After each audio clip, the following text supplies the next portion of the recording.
औज़ुबिल्लाहि मिनश्शैतानिर्रजीम बिस्मिल्लाहिर्रहमानिर्रहीम अस्सलामु अलैकुम वरहमतुल्लाहि वबरकातुहू। सूरह फुरकान को शुरू कर रहे हैं आज। अल्लाह का लाख लाख शुक्र है कि कल हमारी सूरह नूर मुकम्मल हुई। बहुत ज़्यादा अहकामात सूरह नूर में, सूरह हुजरात में ज़िक्र किए गए हैं और मशरती मसाइल का ज़िक्र है और उतनी डिटेल से तो नहीं हो सकी जितनी डिटेल डिमांड कर रही थी सूरत, लेकिन फिर मैं यही कहूँगी कि मैं ट्रांसलेशन तक महदूद रहने की कोशिश कर रही होती हूँ। कहीं किसी जगह पे कहीं समझाने के लिए शॉर्ट तफसीर ज़रूरत पड़े तो करती हूँ।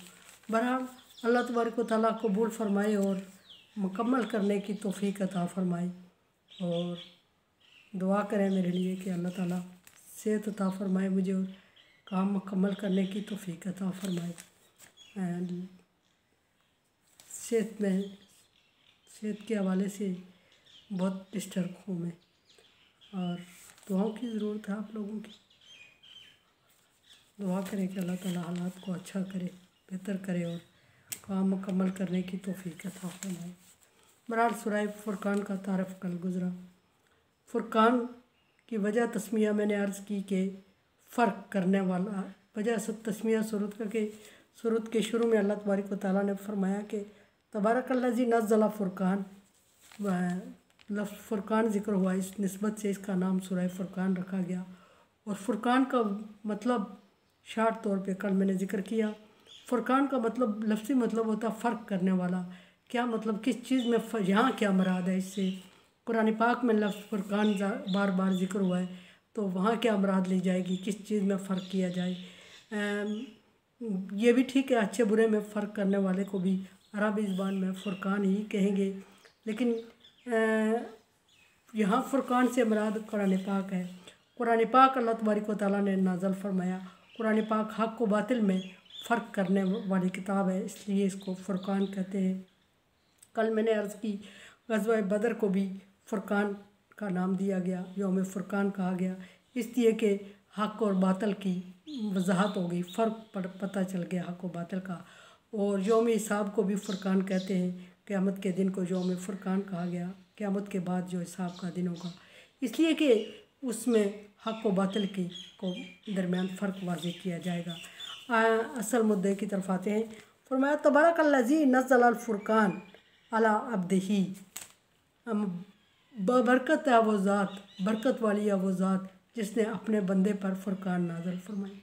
फ़ुरकान की वज़ाहत तो मैंने की। अला अब्दिही का क्या मतलब, अब्द का मतलब बंदा होता है, बंदे का मतलब बंदगी करने वाला, बंदगी का मतलब इबादत करने वाला। और यहाँ बंदगी से मुराद, इबादत से मुराद सिर्फ़ अल्लाह तबारक व तआला, अल्लाह वहदहु ला शरीक की इबादत करने वाला, किसी और के सामने ना झुकने वाला मुराद बंदा कहलाता है।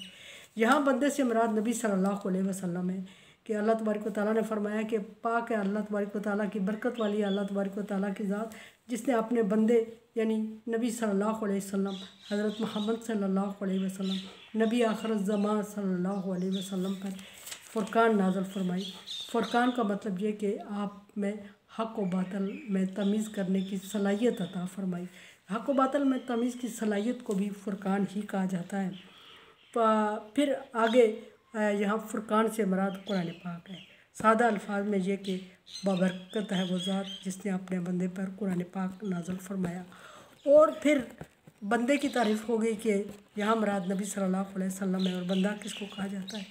फिर फ़ुरकान अपने बंदे पर नाज़िल करने का अल्लाह तबारक व तआला ने मकसद बताया, लियकून लिल आलमीन नज़ीरा, ताकि उस बंदे को लोगों को डराने का हक़ हासिल हो।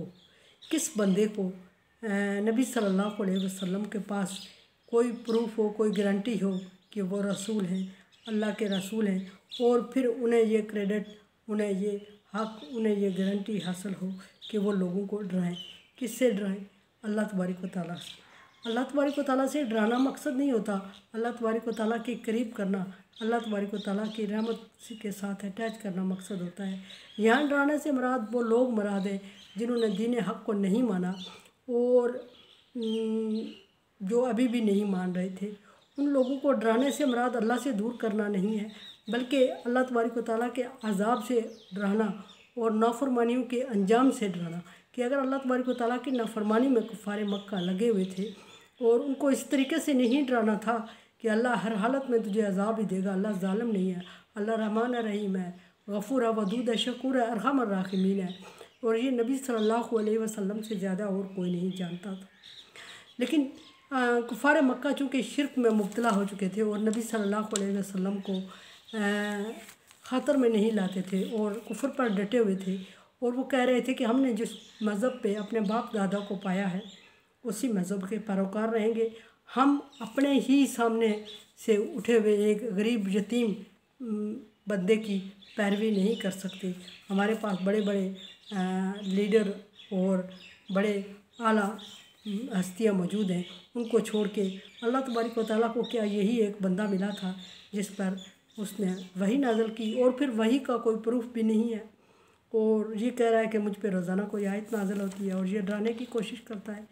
तो अल्लाह तबारक व तआला ने फरमाया कि बाबरकत है वो ज़ात, यानी कि ये किसी मामूली बंदे ने नाज़िल नहीं किया, इसको इस पर वही होती है, नबी पर वही होती है, और नबी आपको वही बुरे कामों से रोकता है और अल्लाह के अज़ाब से डराता है, और फिर डराता भी उस अंदाज में है कि जो पिछले लोग तुम्हारी तरह जो कौमें नबियों का और अल्लाह तबारक व तआला का, अल्लाह की वहदानियत का इनकार करते आए हैं, उनका अंजाम मसालें दे के समझाता है तुम लोगों को, और फिर डराता है कि अगर इसी काम में, गलत काम में, अल्लाह के नापसंदीदा काम में लगे रहे, शिरक में मुब्तला रहे, तो फिर अल्लाह तबारक व तआला तुम पर अज़ाब नाज़िल फरमाएगा। वरना आम ये कि अल्लाह तबारक व तआला इंसान के लिए अज़ाब, अल्लाह तबारक व तआला ने कुरान पाक में एक जगह फरमाया कि अगर तुम अल्लाह तबारक व तआला की वहदानियत पर यकीन करोगे और अल्लाह के अहकामात के ताबे रहोगे तो अल्लाह ने अज़ाब नाज़िल करके क्या करना तुम पर। और यहाँ फिर अज़ाब का जिक्र हुआ, अज़ाब उन कौमों पर डराया गया, उन कौमों की मिसालें देके जिन्होंने नहीं माना और उनका अंजाम बताया गया, जिन्होंने अल्लाह के साथ शिरक किया, जो मुनकर रहे, उनका अंजाम बता के अहले मक्का को डराना मकसद था। ये नहीं कि अल्लाह तबारक व तआला ज़ालिम है, खुदा न खास्ता हर दफ़ा जुल्म करेगा तुम पर और तुम्हें मार डालेगा और तुम्हें अज़ाब की नज़र करेगा। अगर अल्लाह के ताबे रहोगे, अगर अल्लाह के फरमाबरदार रहोगे, तो फिर अल्लाह तबारक व तआला क्यों अज़ाब नाज़िल करेगा तुम पर। और डराया तो फिर उस वजह से कि अगर तुम नाफरमानी करते रहोगे तो फिर अल्लाह ने अज़ाब तो नाज़िल करना है। और इस वजह से डराने से मुराद यहाँ बचाना मुराद है कि अल्लाह की नाफरमानी से बचो, और नाफरमानियों से बचे रहोगे तो अल्लाह के अज़ाब से बचोगे, अल्लाह के गज़ब से बचोगे। और फरमाया कि नज़ीरा लिल आलमीना नज़ीरा, वो भी अल्लाह तबारक व तआला ने नबी को, ऐसे किसी नबी को अथॉरिटी नहीं दे दी कि किसी बंदे को कि आम लोगों को डराता फिरे, बल्कि नज़ल अल फुरक़ान, उसने बाकायदा एक सबूत, एक गारंटी नाज़िल की किताब की सूरत में, शरीयत की सूरत में, कुरान पाक की सूरत में, और फिर नबी को इख्तियार दिया।